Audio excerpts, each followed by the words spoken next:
fuck have you been?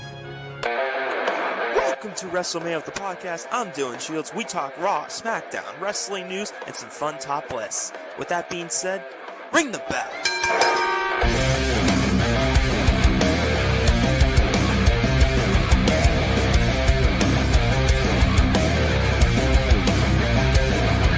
Yes, we are back for the first time in months, since around beginning of June. I technically posted a SummerSlam review video, but that barely counts. I was shirtless at Myrtle Beach. But yes, I got the Big T taste test. I got Matt with me, and we are back to catch up. How have you boys been these past 6 months in hibernation for the podcast? Well, started a new job. Wrestling as I don't watch as much wrestling as I did anymore because I work so much now. I'm okay, but wrestling-wise, wrestling's been eh. I feel like Cena's had more dates than you've had podcast episodes, Dylan. Actually, yes. That's barely anything. Yeah, what, 36? And I've probably had not even 20, so you're probably right. The math's right. The math is mathing. WWE's fine. It's all right. I just watched the NXT pay-per-view on Saturday. It's pretty good, so. NXT always hits, so I mean, Your boy Javon Evans won. So, will he win that title? I hope so. I think so. And as also we're watching Raw right now, so you might see Matt and Troy every couple minutes be like, oh, something's happening later LA tonight. Logan Paul tonight on Raw. Joe Hendrick. But basically what we're going to talk about in the podcast, it's been a long time. We're mainly going to talk about John Cena. Everything John Cena. We're going to go over his year in general, go over his match against the Ring in general, and predict it, and predict other Saturday night's main event. We'll also go over like how WWE's been the past couple months and what we think, if they could improve or whatever. But we got to start with just John Cena. It's official, as we all predicted. Gunther is going to be his final match. Matthew Warbus went on a tirade. Man, and I wish I could show you the text, but YouTube would probably block us. He went off a lot, and he wasn't the only one. A lot of fans weren't happy. A lot of fans were a little disappointed in the tournament in general, who was in it and everything. But I'm going to go to Troy first, so Matt can calm down a little bit before he gets frustrating. So, Troy, what's your thoughts on Gunther being his last match? I mean, I wish it was so. Gunther's already been world champion. So I feel like this should have been someone to build him up to be a world champion. Gunther's already King of the Ring, world heavyweight champion. Like, he's done all of it. I guess they're just gonna have the gimmick where he just retires people, because he retired Goldberg this year, and at this point he's probably gonna be the one that retires AJ Styles next year. So I just think they're just gonna be like, Gunther just retires everyone, kind of thing. Like, your last test is going through Gunther. It's fine. I mean, it's gonna be a good match. I'm gonna be honest. John Cena's going to lose. I don't see, because I've seen a lot of things online that Cena's only tapped out like 3 times in his career. I can see him just Gunther tapping Cena out one last time, so that could be like 4 people. It's gonna be a good match. I hope, for the love of goodness, it's not the first match on the show. This better be the main event. Yeah, that was a weird thing where I think it was just like misread. People were like, oh, Cena's opening the show because he's saying he's going to give way to young talent. But I think Cena also said, oh, I think I'm going to have a late night tonight or that night. So it makes sense. Yeah. All right. I work till 8. So like I will be there after the show starts. So I better not miss that. Speaking of which, stay tuned. We might live stream Saturday night's main event, possibly. Our first live stream since Money in the Bank. When R-Truth came back, that did nothing. Yeah, and you can see me crash out. That'll bring the views. That sounds like Speaking of Matt crashing out, the floor is yours, people. You do not want to miss this, Matt. Take it away. I don't mind that Gunther's facing Cena. I have no problem with that. If they would have done this earlier, I would have been completely fine with it. However, for Gunther to be Cena's last opponent, I think is kind of flat out ridiculous. This does nothing for Gunther. This does nothing for Cena. Hell, if anything, if he's making it all about the future of WWE with NXT being on the card, I would have rather had a tournament in NXT for them to determine who would face Cena instead. If I'm being completely honest. Yeah. No, I'm glad we had like Ziggler and Matt Cardona. They showed up in the tournament and all that. That was fine. But like, there's so many other people that could benefit from this. Like LA Knight was like the only one in the tournament that, other than Mello, that deserved it. Like Troy said, he's King of the Ring winner. He's former 2-time world champion, longest reigning Intercontinental champion. I'm not even going to list his accolades in NXT. I already saw someone post that he's most likely going to be retiring AJ Styles. So someone made a post that let's make the trifecta happen. Let him retire AJ Styles next year. I said that, yeah. And honestly, I kind of see that because considering how Triple H books Gunther and all that. But why is all of a sudden guys like you in the IWC are turning on him? Because when he was, remember when at Survivor Series, I believe 2019, when he was Walter, gets eliminated right away, people were pissed. People were afraid when he debuted too that Vince was going to ruin him. It's overexposure, I say. Yeah, I don't hate Gunther. I think I love Gunther. An amazing wrestler. I just think that this is stupid. This does nothing for him. This does nothing for Cena. Like I said, like you could have had someone else that desperately needed this. Regardless if they would if they win or not, they could be the one to say, "Hey, I retired John Cena." Now, going off of that, I'll start with Troy. Who would you have booked as Cena's last opponent? That's tough. I like Matt's idea of NXT people does sound cool, but at least they're kind of doing now Oba versus Cody. So like at least that's on the card. That's something. I don't. It's tough because like LA Knight would be cool, but like I've given up on LA Knight. They clearly do not see him as a main eventer, and it's been almost 3 years. It's not happening. So it's like card for life. Yeah, it actually is. I'm honestly glad it's not Jey Uso. That would have actually killed me. Honestly, if I could get anything, it probably would have been like Jericho or something. But I understand like he's coming back in the Rumble. I wanted it rather be a surprise than just the obvious Gunther. Yeah, that's fair. That's fair. Matt, who would have been your guy to book? First, I wanted to say with Troy what he was saying about Jey Uso. I am glad that was not the goddamn finals. It wouldn't have been. We've seen that match how many times this year? Gunther Jay Part 8. If that was the case, I wouldn't have watched it, and I just would have. I just wouldn't even watch it because it was on SmackDown. It was already, or no, I think the week prior was pre-recorded. Yes. Regardless, I wouldn't have watched it because I wouldn't have given the fuck.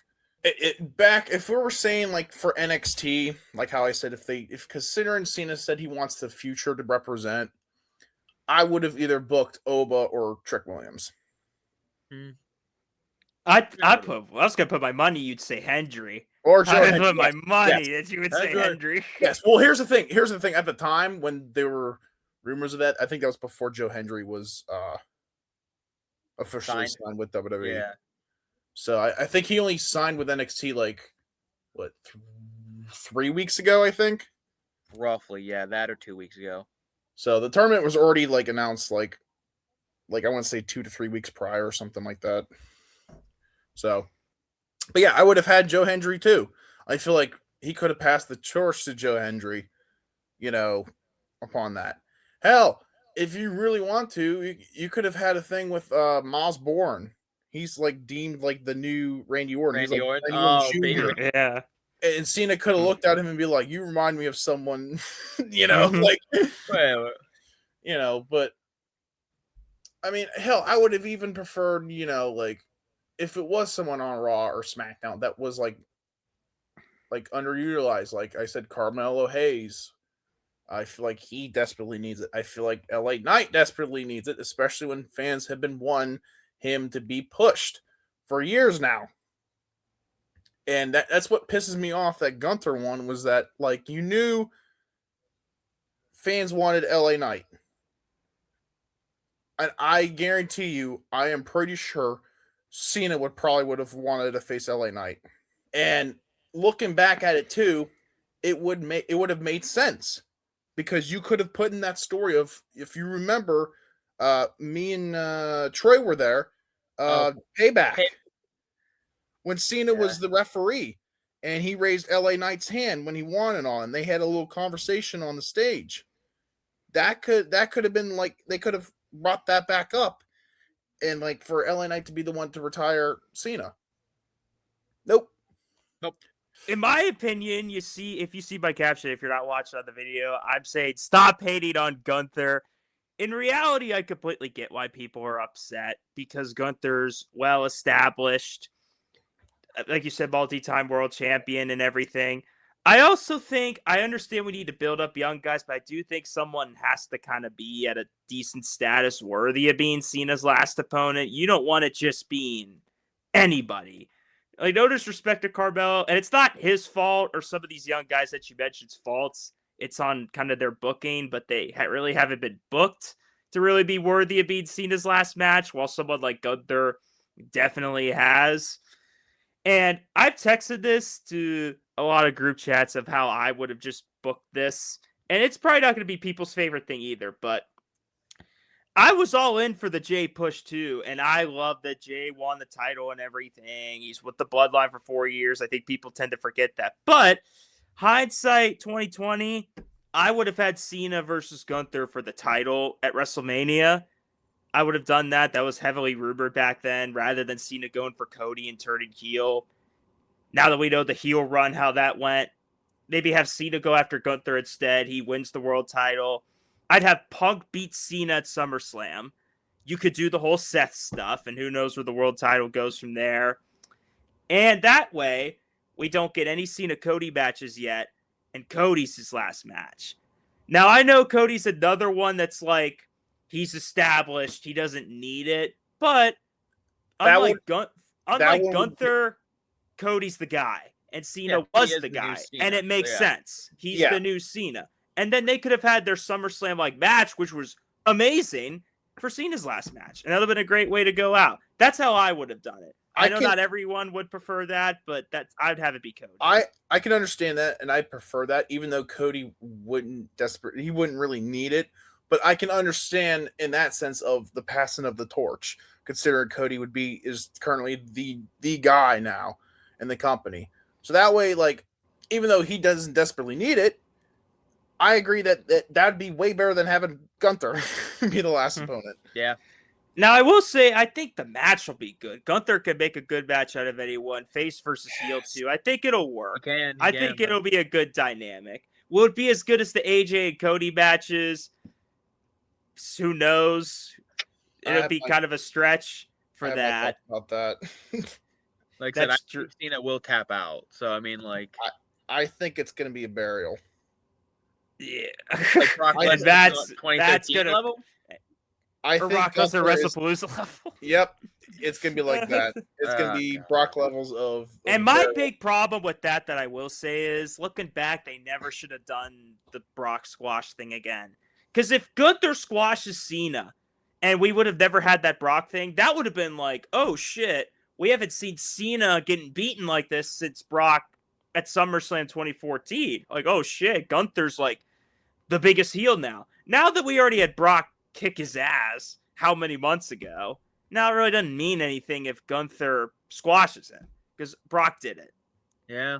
We're going to go over just how Cena's last year has been. And I know Matt got some big thoughts on it. I know I've been more the positive Pete out of anybody, but I'll let Matt go first here. Overall, Cena's year, how'd you think this retirement tour's been? Ass. It's been ass.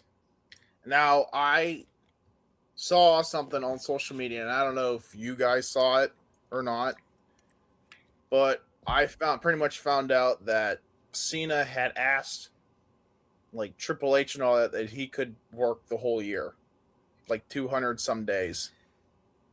And Triple H pretty much was like, "Oh, we only need you for 35 dates." I will preface before you go off about that, wrestlers don't work that many days per year anymore. That was the old schedule. Yeah, but I think Cena did say like he wanted to work more of a full-time thing, whatever the new full-time thing is today. Yeah, like he probably wouldn't do house shows. Pretty much, he would have been there every week. But yeah, weekly TV or whatever. Yeah, whether he was on Raw or SmackDown or whatever. This was so stupid. Like, regardless of how shit's been booked for Cena the entire time, you're mean to tell me Cena could have been here the whole fucking year and he's only made 35 appearances instead.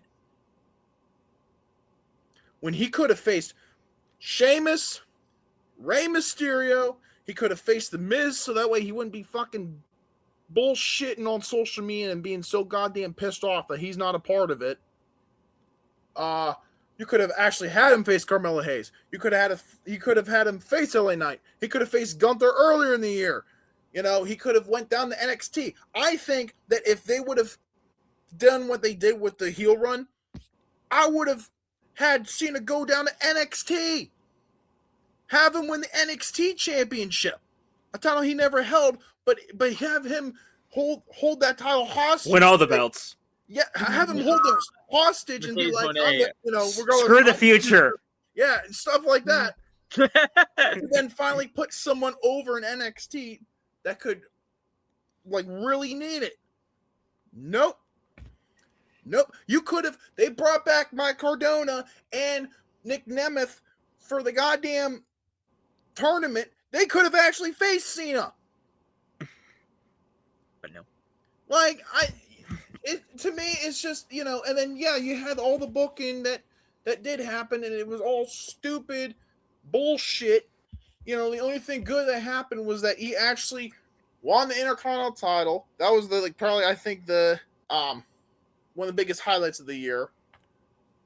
And the other highlight was that he beat the record at WrestleMania for the title. But even that got shadowed by what happened during that match. Fiend. And now he's been long gone since. Thanks, God. His Rumble booking, completely fine. Cena was going to win it. There was a swerve. I had no issue with that. Even though it was Jey Uso. You know. What else? Which I liked. No one else did, but I did. And then Elimination Chamber. He won. He didn't want to do it, but he won. And then he turned heel. That was great. Then we go into WrestleMania. Okay, Rock will show up. Nope. Fiend. To me, like, ever since the leading up to WrestleMania and going forward, it was complete ass. Some of the matches were good, and I'm not, but like majority of the booking was just ass. You know, I feel like AJ Styles only got that match because the fans demanded it. And it got to the point where, like, okay, maybe we should do that. And Cena was like, yes, listen to the fans, you know. But still, like, I think you could preface that, and I think you'll agree that this isn't on Cena at all. He did all he could. Yeah, I'm not saying like it's his fault. I mean, like, clearly, I mean, especially when I find out that he was going to work the whole goddamn year, but they said, no, we only need you for only these amount of dates. And to be fair, I think that Cena was being truthful because he could have been like, I'm going to put my Hollywood acting career to this side for now because this year is all about me wrestling. Take notes, Rock. I'm sorry, Rock's not here right now. Rock's not going to be here for another 2 years. And like I'm gonna take this year to just considering I'm ending it after this year. I'm gonna just focus on wrestling, and that's it. And then at the end of this year, I can go back to my acting career because then that'll be my future for the rest. You know, as long as I act, you know, till I retire for that. I understand completely why you feel like that. But Troy, What did you think of Cena's retirement tour? So every generation has their huge fumbles. Cena's last year is going to look back how we look at the Invasion 2001. Just full of missed opportunities and just a waste of everyone's goddamn time. I'm going to be honest. Like, honestly, besides, like, the AJ match, AJ, Randy, I did okay. I don't like the Cody SummerSlam match. I thought there was two spam heavy finishers, and I did not enjoy that main event. I think this is a generational fumble, and this is a waste of all of our goddamn time. Besides the IC title, like the heel turn was so awkward because then he had to tiptoe about The Rock not being there, which made it worse, and it just made it make no sense. And then out of nowhere, before SummerSlam, like, well, after all that bastard shit he's been doing, just back to being a good guy. That made no sense. Generational fumble. Like this was all. We're gonna look back in this and be like, this was horrendous. Like we already look at it now, but like think how this is gonna look in like years from now. How like I said, how we look at the Invasion. The Invasion had everyone fantasy books the Invasion to be so much better than it was, but that's how we're gonna do for Cena's last year, and it's just a damning statement on WWE's creative right now. The fact that we went from the highest of highs at Mania 40 in the Renaissance era, and this entire year we fumbled so hard, and now this era is now called the Ruthless Depression. That's a damning statement of how wrestling went from shit, amazing, back to shit again. And yet you're still watching. We survived the COVID era. I don't care. We watch everything. No, this run was bad. This run was bad. I kind of wish he won the IC title earlier. I think he could have had a fun IC title run, but it was only like 2 weeks. So that was also waste opportunity. I don't know, man. It's just I'm sad because it is going to be over, and I don't think it should because I feel like we still have so much on the table. Like Matt was saying, we could have done all these dates, we could have done all these matches, but instead, no. Well, here comes Positive Pete here to piss everyone off, including Troy and Matt. No, but I will agree specifically the heel run. I wouldn't say ass or anything. I would just say misdirection. Misguided, misdirection. It's the Rock's I would say fumble, absolutely. The turn was great. The first couple promos were great. I think after WrestleMania, that match, it took a dive. And his promos were starting, like you said, to not make sense. I remember him saying to Orton, hey, when I retire with this belt, your family legacy's erased. That makes no sense. Yeah, what are you talking about? His legacy isn't erased. And his promos just started to sound, I think they just started to sound like weirder and weirder. Like, what's your motivation? And again, Cena did all he could. But because his boys backup didn't show up, it made no sense. We were so hyped about a Hollywood faction. That was for nothing. We thought like Seth could join him. Heyman could join him. Maybe with the Vision, Cena and Rock could be with them. No, nothing. Just Cena by himself without The Rock. And it just underwhelmed. But I will say, I will give exceptions to like the Brock match. I think was the only match that was booked bad. Cena Cody, I just think the match was bad. And then the Travis Scott moment was bad. But Cena won. And that was the correct call. I think really the only match that like completely booking wise, it's like, what the hell are you doing, was the Brock match. Everything else, like Cena won the 17th. He won the Grand Slam. He won a lot of matches this year. He did have matches with Orton and Punk. Did have great matches with Cody, AJ. I'd say Logan Paul's an underrated classic. I know people were pissed that like, why is Logan getting so many chances with Cena? But I mean, Logan's a great wrestler. He may be a dick, but he gave Cena a great match. And I also love too Cena doing the tributes to certain guys in his past because he can't face everyone. He did the Walls of Jericho, Sister Abigail for Wyatt, the Accolade, all Undertaker moves. Like, that's been the best part of Cena, is the matches. The stories have been the worst part. But I don't think we'll look back on this, I don't know, fondly at all. But, like, I don't think people. I think people are gonna move on and like understand that like he still got his accolades at the end of the day. Like it's just a missed opportunity. I would not say it was ass. Like he was in the main event scene. Remember the years before that where Cena didn't win a singles match for how many years? Like he was booked so weak. Lost to Austin Theory for nothing. Lost to Solo for nothing. Like that was different though. You know what I mean? That wasn't his retirement tour, and also it was like I get that. Not Solo and Theory could have used that to problem. I mean, they could have. That's more on WWE for kind of fumbling that. Unless Theory's the masked man, then they won't fumble it. But yeah, I'm not as pissed as Matt and Troy about how Cena's year's been and who he's facing. But I get there's a lot left to be desired for that. There was one thing I wanted to mention about his booking that we didn't talk about. His heel turn to face randomly happened. Yeah, that's terrible. It was. I said that. Yeah, I will admit that it was. They could have done a lot better with that. Just like Cena being like, "Oh, I'm sorry, Cody. I'm sorry, fans."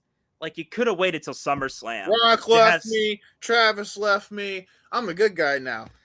The fuck? You could have easily during the match had Cena start to be a good guy. That it could have been easy. You could have just had during the match or after the match, Cena and Cody could have still killed it, and then they could have hugged, and there's your face turn. But yeah, I don't know. That would have been actually fine. But no, they had to do the confusing SmackDown segment. Yeah. Just more parts of a confusing heel run. But speaking of the Cena retirement tour getting mixed reactions, so is WWE this year. Troy mentioned it. We mentioned it.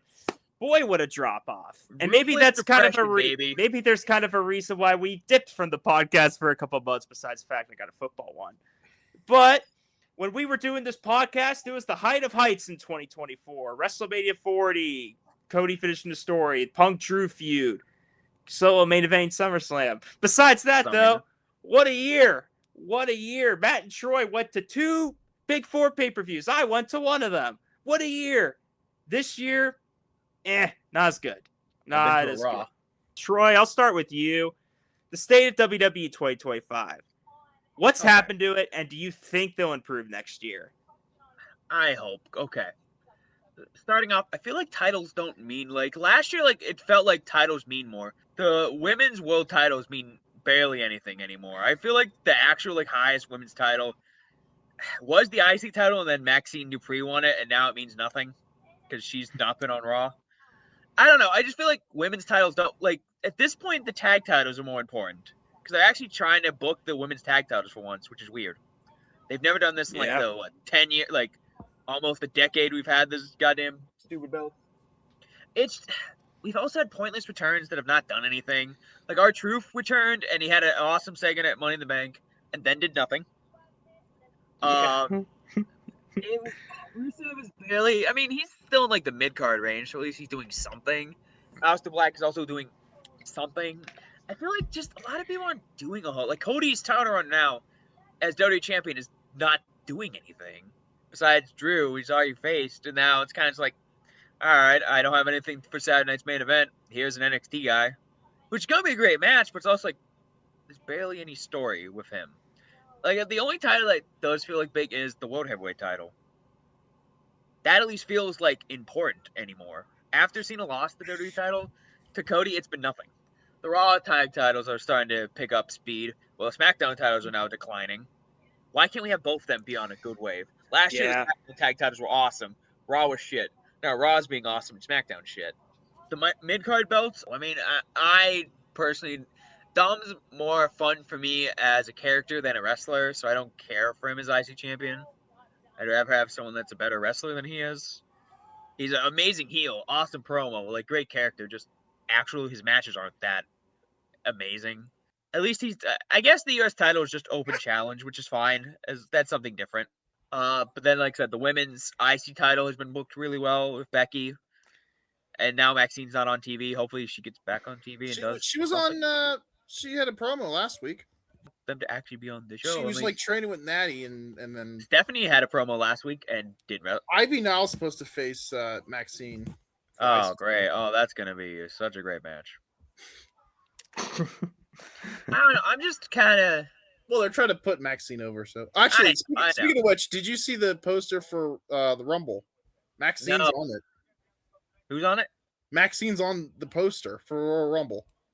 She's winning the whole thing. Because they're in Saudi, so she can't have any skin showing. It's just, I don't know. I'm not excited for a lot of stuff. Like, I've missed. And now that they're on ESPN, and now that's going to suck, because now we have to pirate everything. I didn't say that, Dodie. I'm illegally watching your show. What are you talking about? Cut that out, Dylan. Now you gotta have like using 20, VPN? What are you talking about? now you gotta have like 20 things to watch wrestling. It's annoying. It's hard to be a fan, and like you can't go to a show because shows are too expensive now. Like WWE has really driven away anyone that wants to be a casual fan as far as they can. Because I want to ask this too, because yes, people are shitting on Triple H, and a lot of things fairly so, but do you think this is more of a TKO thing, and maybe TKO's kind of in Triple H's ear, trying to make him the Dana White of WWE and all that?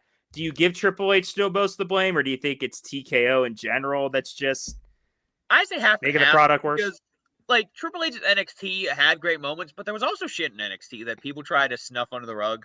NXT, like, back in like the Triple H Black and Gold, the mid-card was weird. The main event stuff was always good, but the mid-card stuff was always weird, and they always had like stupid gimmicks in NXT. So it's not like this is unknown to Triple H having some like. You didn't like No Way, Jose? Come on, man.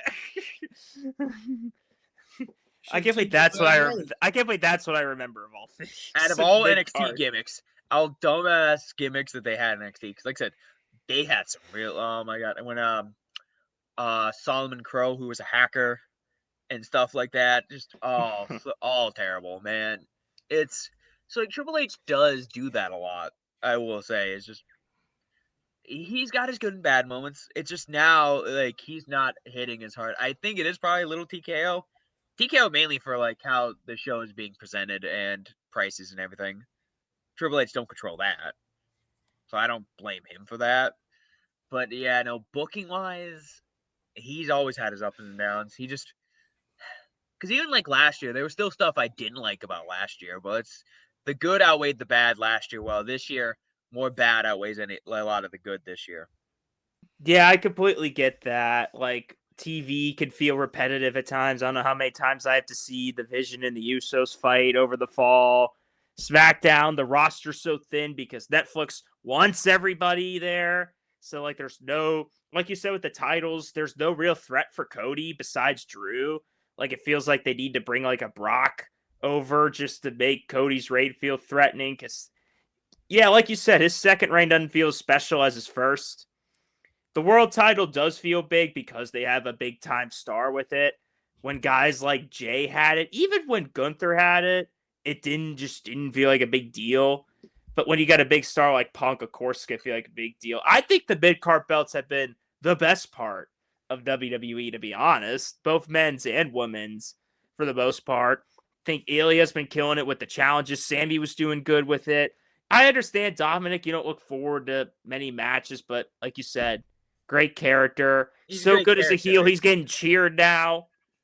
Judgment Day's storyline still going on, but it's still fresh. The thing with Triple H is, I feel like, especially with Cody's title, like, are you only going to have that title change at SummerSlam and WrestleMania, and that's it? Are you not going to have that title change hands anywhere else because that's supposed to be the belt? Make it unpredictable. At least the world title, it's changed unpredictably at certain events. Like Gunther beat Jay for it on Raw. Punk won it vacantly, but on Saturday night's main event. It just feels like Cody's belts, like SummerSlam and Mania, the only chances is Cody's going to lose, and that's it. You might as well just not watch any other of his title matches. Sorry, Drew. Man, actually, fuck, it's so sad. And speaking of him, a lot of stars just feel lost, like Drew, who keeps losing all the time, and the guys who return Black and Rusev, who kind of just feel there. A lot of guys feel there. Penta had an amazing debut in first couple months. Now he's just kind of there. A lot of people feel there. They don't feel special. The only people who feel special are the part-timers. Roman, Brock, like Cody and Punk are big stars. You could say Jay too, but it's really them. It's really the champs and the part-timers. And that's it. Everybody else, you're stuck in mid-card territory and you're lost. Yeah. Whereas I think the last couple years, Triple H was kind of decent with the mid-card and knew what to do with his stars. Now it just feels like the roster's getting bloated, kind of like an AEW thing, and Triple H doesn't know what to do with everybody. It's just, man, from ESPN ripping you off for $30 to tickets being unaffordable anymore, to just corporate greed, to The Rock leaving ship for nothing. Just, yeah, I honestly, you said 50-50. I give TKO a little bit more of the blame than Triple H because I have a weird feeling they're kind of in his ear in terms of like demands. I also don't think they care about pay-per-view quality. I feel like really all they kind of care about is how much money they're making. I know I'm ranting a little bit, but I'm saying it's TKO's fault mainly. But I'll let Matt vent now on the state of WWE right now as we're watching Raw Live too, the irony of that. Oh, and ads for life. Matt, how do you think the product's been this year? You think it'll get better next year? This product this year has been way different than last year. I can tell you that. I feel like mainly it's just the whole Cena retirement. Next year, I have a feeling that that's what it's going to be next year, but with AJ Styles. Oh, boy. And then possibly even Jericho, because I know he wants to come back and have one last run with WWE. I hope next year is better. I want to say it does get better. But I feel like it's just going to be slightly. And I feel like it also comes down to how they're going to treat AJ Styles in his last year. Because I feel like if they do the same thing with him, like how they did with Cena, I don't see it being that good. But I feel like they're going to treat AJ better. Well, do you feel like they're going to do an entire year of AJ's retirement, or just like Kurt Angle, it's like 2 months of retirement stuff? See, I don't know. And I don't think AJ knows either. Because he kind of just like he hasn't really made up his decision yet of when he wants to retire. He could retire at WrestleMania. He could go to SummerSlam. He could go to the end of the year. You know, it all depends what he feels like he's up for, what he can do.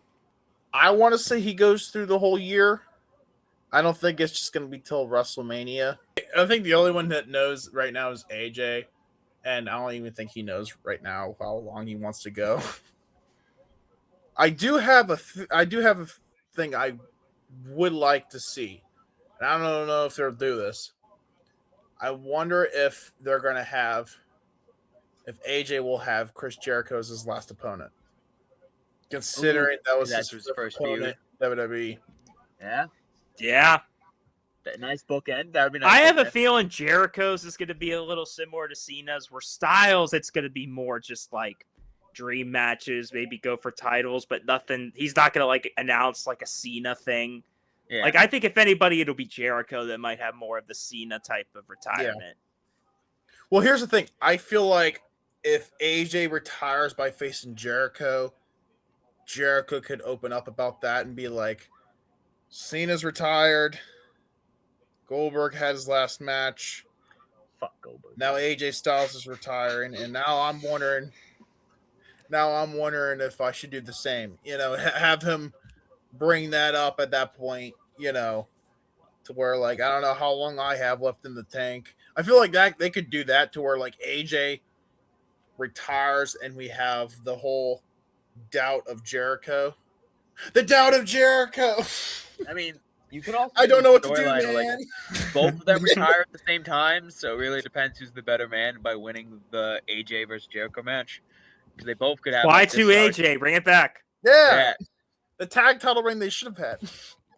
The shirt that they had, even though they were a team for like a week. They were together for like 2-3 weeks.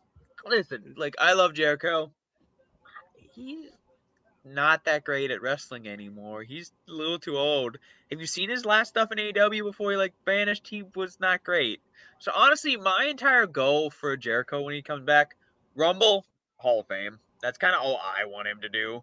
Because I know the matches aren't going to be that spectacular unless he pulls something out that he didn't show in AEW for the last 2 years. I'd like him to feud with someone like an LA Knight who desperately needs a feud like this, and the way they both talk, you could see some similarities. I could LA see Knight, them new feuding. Fandango. Oh my Daniel god! got that rub for that night. He did. And that night only. But off of that, basically, what final thing we'll do for this podcast is we got some top 5 lists, and we'll probably be doing it on the fly, but it's dedicated to John Cena. We got to talk about the good things about John Cena too, not just this year. We'll start with what we think are Cena's best 5 matches of his career. Matt, I'll let you go first. I'll let you have the spotlight. What do you think were Cena's 5 best matches he's had? And it could just be your personal favorites, dude. Doesn't have to be what everyone thinks. Okay, the top of my head, number 5, I want to give it to Cena versus Daniel Bryan at SummerSlam. And I think it's also, with Cena also being injured, him putting up that match, I think was very, really good for what it was. Number 4, Cena versus Rob Van Dam. One night stand. I think RVD winning that was a special moment, but I think that match was also pretty good, and also the crowd made it really good. And I know we're just talking about best matches, but I'm taking everything in accountable with how the match was presented and everything. Number 3, John Cena versus AJ Styles at SummerSlam. That was Cena's last match as a main roster wrestler, and they put off one hell of a match, and then the right person, AJ Styles, won. 2, we're starting to get to the territory of I don't know what the fuck. I'll go with Orton and Cena in Hell in a Cell 09. I'll just say that just because they had such an incredible rivalry to the point where I feel like them and Hell in a Cell was kind of worth it. And then number 1, I'm gonna go with it. The Prototype versus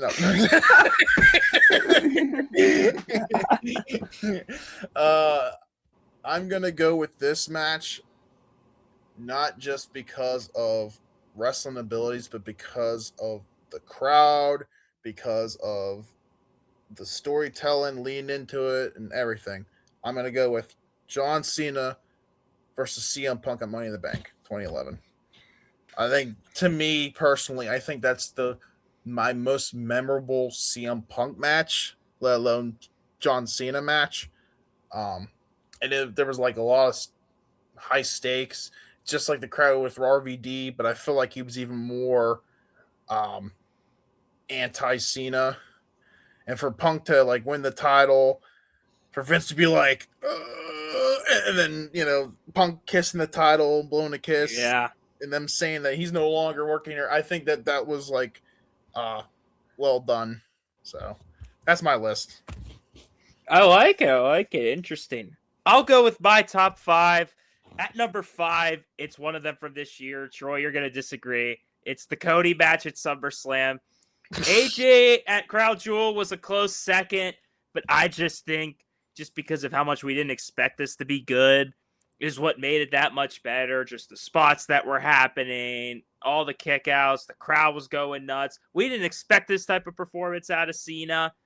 So, yeah, I got to give a shout out to that and put it at number 5.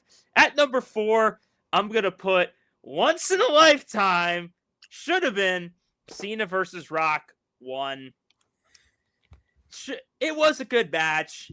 I mean, wrestling ability aside, it was kind of like a Rock Hogan type match where it was really about the crowd and the moment, the atmosphere. Rock winning caught people off guard, and it was just 2 icons. It was a good match, and it should have ended there, but it didn't.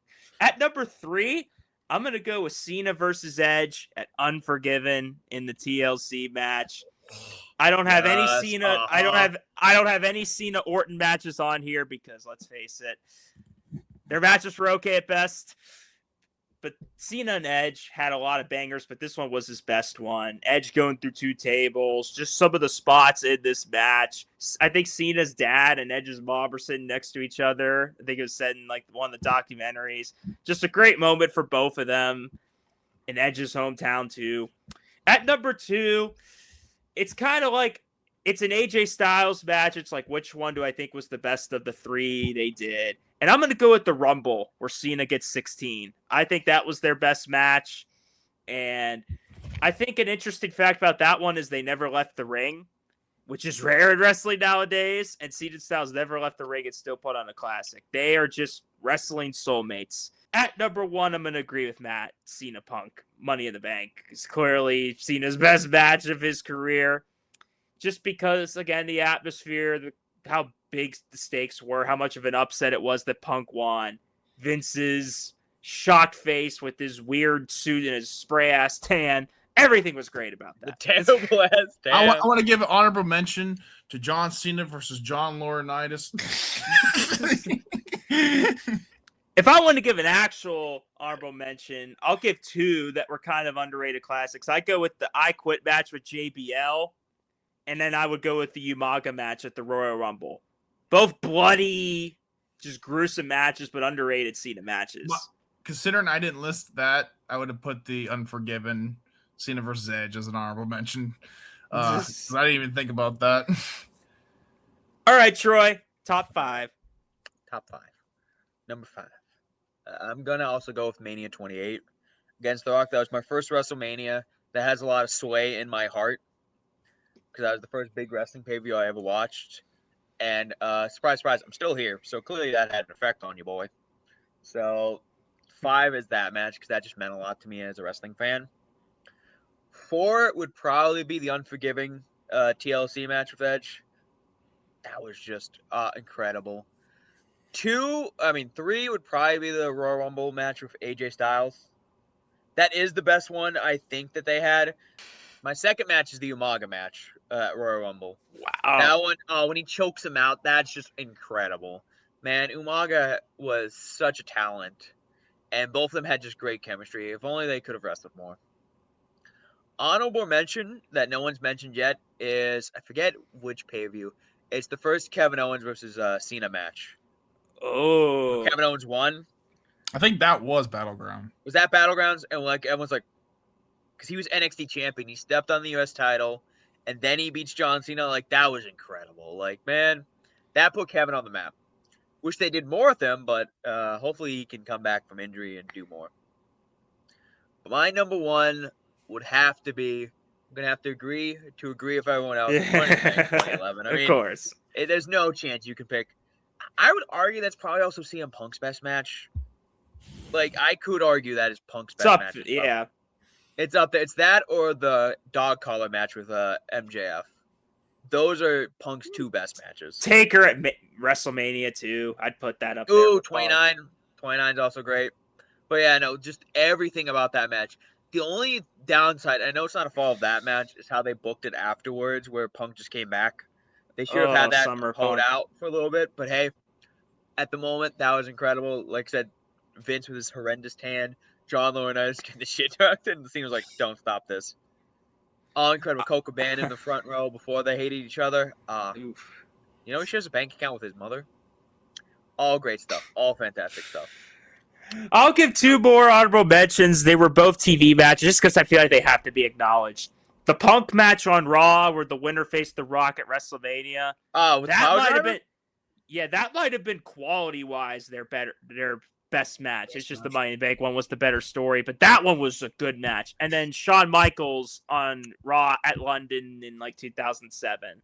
They fought for like Shawn Michaels at Mania 23. I think the Raw match was better than that. I've not seen the Raw match. They fought for like 45 minutes. Shawn won, and it was just go back and watch both those. Those were 2 Cena's best TV matches, and also too the whole U.S. title open challenge.